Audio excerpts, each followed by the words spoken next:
ಸಹೃದಯ ಬಂಧುಗಳೇ, ಹನುಮಾನ್ ಚಾಲಿಸದ ದೋಹಾ ಮತ್ತು ಕಥೆಯನ್ನು ನೀವು ಕೇಳಿದ್ರಿ. ಈಗ ಇರುವಂತಹ 40 ಚೌಪಾಯಿಗಳನ್ನು ಹೇಳುವ ಪ್ರಯತ್ನವನ್ನು ಮಾಡ್ತೇನೆ. ಆದರೆ ಅದಕ್ಕೂ ಮುಂಚೆ ಈ 40 ಚೌಪಾಯಿಗಳನ್ನು 5 ಸಮಭಾಗವಾಗಿ ಮಾಡಿಕೊಂಡು, ಅಂದರೆ 8 ಚೌಪಾಯಿಗಳನ್ನು ಒಂದು ಉಪನ್ಯಾಸ ಮಾಲಿಕೆಯಲ್ಲಿ ಹೇಳೋಣ ಅಂತ ಇದ್ದೇನೆ. ಹನುಮಾನ್ ಚಾಲಿಸದ ಕಥೆಯನ್ನು ಹೇಳಾದ್ಮೇಲೆ ಇನ್ನೊಂದು ವಿಚಾರವನ್ನು ನಿಮಗೆ ಹೇಳಿ ಚೌಪಾಯಿಗೆ ಬರ್ತೇನೆ. ತುಳಸಿದಾಸರು ಅಸಿ ಘಾಟ್ನಲ್ಲಿ ವಾಸಿಸ್ತಾ ಇರಬೇಕಾದ್ರೆ ಒಂದು ರಾತ್ರಿ ಕಲಿಪುರುಷನು ಅವರ ಬಳಿಗೆ ಬರ್ತಾನೆ. ಅವರನ್ನ ಬಾಧಿಸೋದಕ್ಕೆ ಶುರು ಮಾಡ್ತಾನೆ. ಗೋಸ್ವಾಮಿ ಅವರು ಹನುಮಂತನನ್ನ ಧ್ಯಾನಿಸ್ತಾರೆ. ಯಾಕೆಂತಂದ್ರೆ ಹೇಳೋದು ಹೇಗೆ ಕತೆ ಅಂತಂದ್ರೆ, ಅವರ ಬಲಭುಜ ತುಂಬಾ ನೋವಾಗಕ್ಕೆ ಶುರುವಾಗುತ್ತೆ ಈ ಕಲಿ ಪುರುಷನ ಪ್ರಭಾವದಿಂದ. ಆಗ ಮಾರುತಿಯು ಅವರ ಬಳಿ ಬಂದು ಅವರಿಗೆ ವಿನಯ ಪದಗಳನ್ನ ಅರ್ಪಿಸು ಅಂತ ಹೇಳ್ತಾರೆ. ಆಗ ತುಳಸಿದಾಸರು ವಿನಯ ಪತ್ರಿಕೆ ಅಂತ ಬರೀತಾರೆ. ಬರೆದು ಅದನ್ನ ಭಗವಂತನಿಗೆ ಅರ್ಪಿಸ್ತಾರೆ. ಅದರಲ್ಲಿ ಶ್ರೀರಾಮ ಅದರ ಮೇಲೆ ತನ್ನ ಹಸ್ತಾಕ್ಷರವನ್ನ ಮಾಡಿ ಅವರನ್ನ ನಿರ್ಭಯನನ್ನಾಗಿಸ್ತಾನೆ. ಅವರ ಒಂದು ದುಃಖ ಮತ್ತೆ ದುಮ್ಮಾನಗಳು ಮತ್ತು ನೋವು ಮಾಯವಾಗುತ್ತೆ. ಆಗ ಕಲಿಪುರುಷನ ಭಯವೂ ಕೂಡ ತೊಲಗೋಗುತ್ತೆ.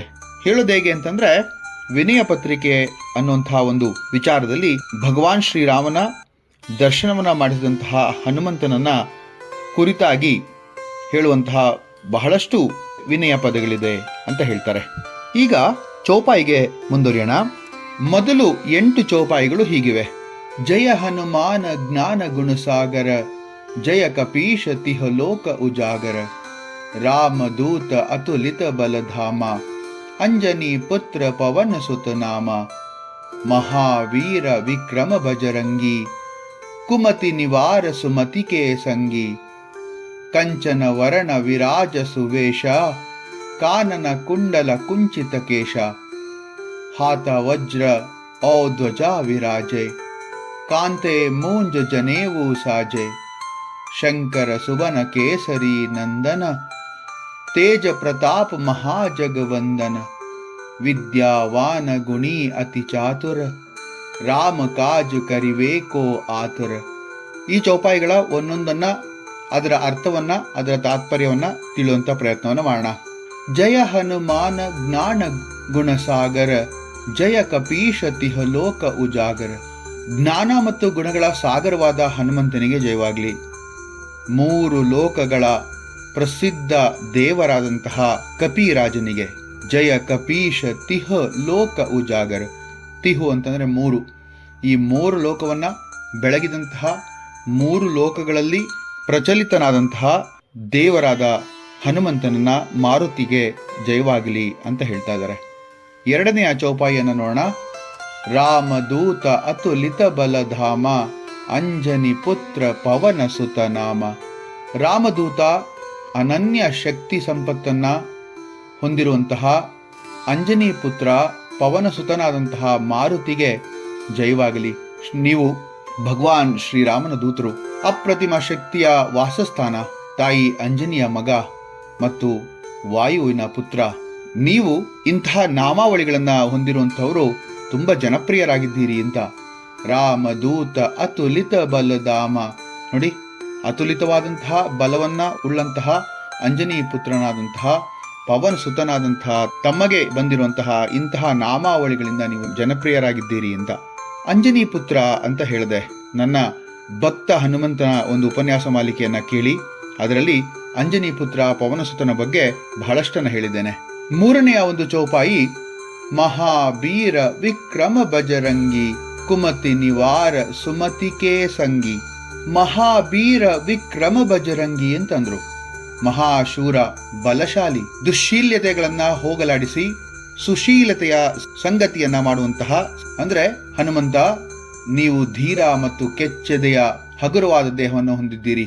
ನೀವು ದುಷ್ಟ, ಕತ್ತಲೆಯನ್ನ, ಅಂಧಕಾರವನ್ನ ಹೋಗಲಾಡಿಸುವವರು ಹಾಗೂ ಒಳ್ಳೆಯ ಮತ್ತು ಬುದ್ಧಿವಂತಿಕೆಯ ಆಲೋಚನೆಗಳನ್ನ ನಮ್ಮಲ್ಲಿ ತರುವಂತವರು ಅಂತ ಹೇಳ್ತಾರೆ. ಇಲ್ಲಿ ಕುಮತಿ ಅಂತ ಅಂದ್ರು. ಕುಮತಿ ಅಂದ್ರೆ ಕೆಟ್ಟ ಮತಿ, ಅಂದ್ರೆ ಕೆಟ್ಟ ಬುದ್ಧಿ. ನಿವಾರ ಅಂದ್ರೆ ಹೋಗಲಾಡಿಸುವವನು.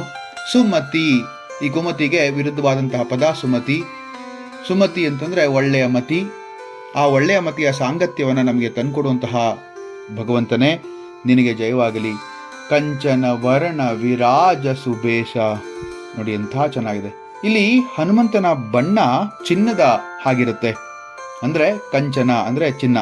ಈ ಚಿನ್ನ ಬಣ್ಣದ, ವರ್ಣ ಅಂದರೆ ಬಣ್ಣ, ಚಿನ್ನದ ಬಣ್ಣದಿಂದ ವರ್ಣಿತನಾಗಿರುವಂತಹ ಹಾಗೂ ನೀವು ಸುಂದರ ಬಟ್ಟೆಗಳಿಂದ ಅಲಂಕರಿಸಲ್ಪಟ್ಟಿದ್ದೀರಿ. ಕಾನನ ಕುಂಡಲ ಕುಂಚಿತ ಕೇಶ. ನೀವು ಸುಂದರವಾಗಿರುವಂತಹ ಕಿವಿ ಓಲೆಗಳನ್ನು ಹೊಂದಿದ್ದೀರಿ. ಮತ್ತೆ ನೀವು ಕುಂಡಲ ಕುಂಚಿತ ಕೇಶ ಅಂದರೆ ಕುಂಡಲಾಕಾರವಾದಂಥದ್ದು, ಅಂದರೆ ಗುಂಗುರು ಕೂದಲನ್ನು ಮತ್ತೆ ದಪ್ಪನಾದಂತಹ ದಟ್ಟವಾದಂತಹ ಕೇಶವನ್ನು ನೀವು ಹೊಂದಿದ್ದೀರಿ ಅಂತ ಹೇಳ್ತಾರೆ. ಎಂತಹ ಅಪ್ರತಿಮಾದಂತಹ ಒಂದು ಶಾರೀರಿಕ ಸೌಷ್ಠವದ ಒಂದು ವರ್ಣನೆ ಅಂತ ಅನಿಸುತ್ತೆ. ಇಲ್ಲಿ ಎಷ್ಟು ಚೆನ್ನಾಗಿ ಹೇಳ್ತಾರೆ ನೋಡಿ. ಯಾಕೆಂತಂದರೆ ತುಳಸಿದಾಸರು ಅವರನ್ನು ನೋಡಿದ್ರು ಅಂತ ಕೂಡ ಹೇಳೋದಿದೆ. ಅಂದರೆ ತುಳಸಿದಾಸರು ಕಣ್ಣಾರೆ ಕಂಡಿದ್ರು ಆ ಮಹಾಬಲಿಯನ್ನ ಅಂತ. ಹಾತ ವಜ್ರ ಔ ಧ್ವಜಾ ವಿರಾಜೆ ಕಾಂತೆ ಮೂಂಜ ಜನೇವು ಸಾಜೆ. ಶ್ರೀ ಹನುಮಾನರು ಒಂದು ಕೈಯಲ್ಲಿ ಗದೆಯನ್ನ, ಇನ್ನೊಂದು ಕೈಯಲ್ಲಿ ಪವಿತ್ರವಾದಂತಹ ಧ್ವಜವನ್ನ ಹೊಂದಿದ್ದಾರೆ ಅಂತ ಹೇಳ್ತಾರೆ. ಅವನ ಕೈಯಲ್ಲಿ ವಜ್ರ ಮತ್ತು ಧ್ವಜ ಇದೆ, ಹಾಗೆ ತೋಳಿನಲ್ಲಿ ಯಜ್ಞೋಪವಿದೆ ಅಂತ ಹೇಳ್ತಾರೆ. ಕಾಂತೆ ಮೂಂಜ ಜನೇವು ಸಾಜೆ ಶಂಕರ ಸುವನ ಕೇಸರಿ ನಂದನ ತೇಜ ಪ್ರತಾಪ ಮಹಾಜಗ ಬಂಧನ.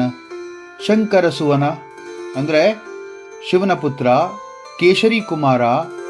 ಅವನ ತೇಜಸ್ಸು ಮತ್ತು ಪ್ರತಾಪ ಜಗತ್ತಿಗೆ ಪರಿಚಿತ ಅಲ್ವಾ. ನೋಡಿ, ನೀವು ಭಗವಾನ್ ಶಿವ ಮತ್ತು ವಾನರ ರಾಜ ಕೇಸರಿಯ ಮಗ, ಕೇಸರಿ ನಂದನ ಅಂತ ಕರಿತೀವಲ್ವಾ. ಆ ಕೇಸರಿಯ ಮಗನ ಸಾಕಾರ ನೀವು. ನಿಮ್ಮ ವೈಭವಕ್ಕೆ ಮಿತಿ ಅಥವಾ ಅಂತ್ಯವಿಲ್ಲ. ಇಡೀ ವಿಶ್ವವೇ ನಿಮ್ಮ ದಾಸರು. ಇಡೀ ವಿಶ್ವವೇ ನಿಮ್ಮ ತೇಜಸ್ಸು ಮತ್ತು ಪ್ರತಾಪದಿಂದ ನೀವು ಇಡೀ ವಿಶ್ವವನ್ನೇ ಬಂಧಿತರನ್ನಾಗಿ ಮಾಡಿದ್ದೀರಿ. ಅಂದರೆ ಅಷ್ಟು ಪ್ರಖ್ಯಾತಿನಗೊಳಿಸಿದ್ದೀರಿ, ಅಷ್ಟು ಪ್ರಖ್ಯಾತರಾಗಿದ್ದೀರಿ ಅಂತ ಹೇಳ್ತಾ ಇದ್ದಾರೆ. ವಿದ್ಯಾವಾನ ಗುಣಿ ಅತಿ ಚಾತುರ ರಾಮ ಕಾಜ ಕರಿಬೇಕೋ ಆತುರ. ಜ್ಞಾನಿ, ಗುಣವಂತ, ಅತ್ಯಂತ ಚತುರ, ರಾಮನ ಕಾರ್ಯದಲ್ಲಿ ತಾತ್ಪರ್ಯವನ್ನ ಹೊಂದಿದವನು ನೀನೆ. ನೀವು ಬುದ್ಧಿವಂತರು, ಸದ್ಗುಣಶೀಲರು, ಸದ್ಗುಣ ಸಂಪನ್ನರು ಹಾಗೂ ರಾಮನ ಕಾರ್ಯಗಳನ್ನ ಚಾಚೂ ತಪ್ಪದಂತೆ ಮಾಡಲು ನೀವು ಯಾವಾಗಲೂ ಕೂಡ ಉತ್ಸುಕರಾಗಿರ್ತೀರಿ. ಆತುರ ಅಂತಂದ್ರೆ ಉತ್ಸುಕತೆ. ಇಲ್ಲಿ ನಿಮಗೆ ಗೊತ್ತಿದೆ ಅನ್ಸುತ್ತೆ, ಕಿಷ್ಕಿಂಧೆಗೆ ಬಂದಂತಹ ರಾಮ ಲಕ್ಷ್ಮಣರನ್ನ ನೋಡಿ ಸುಗ್ರೀವ ತನ್ನ ಸ್ನೇಹಿತನಾದಂತಹ ಮತ್ತೆ ಸೇನಾಧಿಪತಿಯಾದಂತಹ ಹನುಮಂತನಿಗೆ ಹೇಳ್ತಾರೆ, ಹೋಗಿ ನೋಡ್ಕೊಂಬ ಅದು ಯಾರು ಅಂತ. ಆಗ ಹನುಮಂತ ತನ್ನ ನಿಜ ರೂಪದಲ್ಲಿ ಬರಲ್ಲ. ಅವ್ರ ಮುಂದೆ ಅವನು ಬಂದದ್ದು ಒಬ್ಬ ಬ್ರಾಹ್ಮಣ ವಟುವಿನ ರೂಪದಲ್ಲಿ.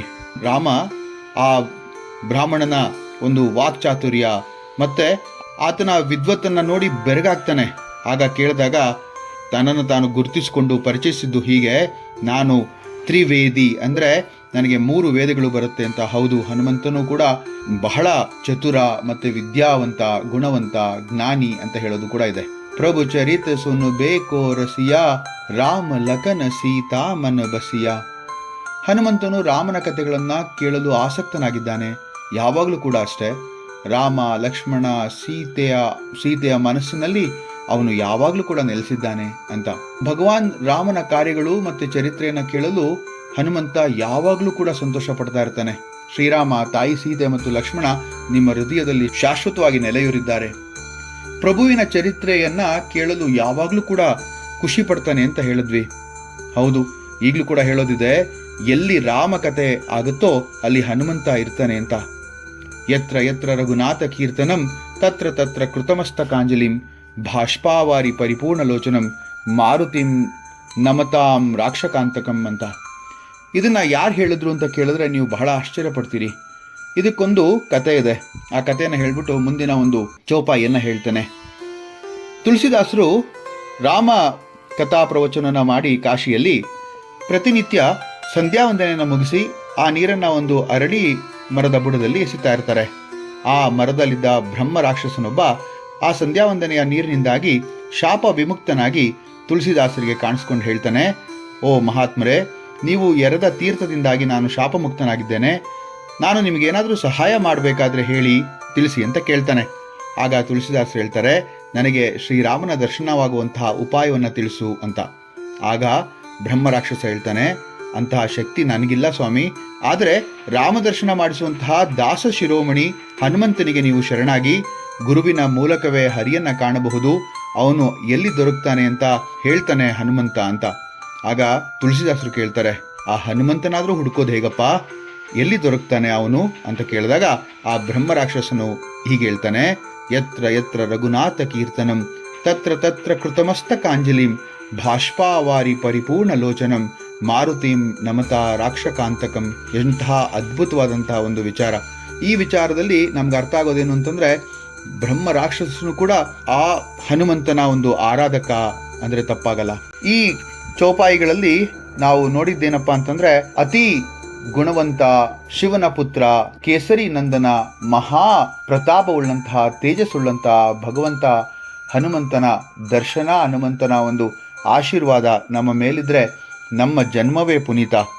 ಈ ಹನುಮಾನ್ ಚಾಲಿಸವನ್ನ ಯಾರು ಓದ್ತಾರೆ, ಯಾರು ಕೇಳ್ತಾರೆ, ಅವರಿಗೆ ಇಹಲೋಕದ ಒಂದು ದುಃಖಗಳೆಲ್ಲ ನಾಶವಾಗಿ ಅವರು ಪರಲೋಕದಲ್ಲಿ ಬಹಳ ಖುಷಿಯಿಂದ ಮತ್ತೆ ದುಷ್ಟ ಶಕ್ತಿಗಳ ನಾಶವಾಗುತ್ತೆ, ಅವರ ಪಾಪ ವಿಮುಕ್ತಿ ಆಗತ್ತೆ ಅಂತ ಹೇಳೋದಿದೆ. ಮುಂದಿನ ಚೌಪಾಯಿಗಳೊಂದಿಗೆ ಮತ್ತೆ ಭೇಟಿ ಆಗ್ತೇನೆ. ನಮಸ್ಕಾರ.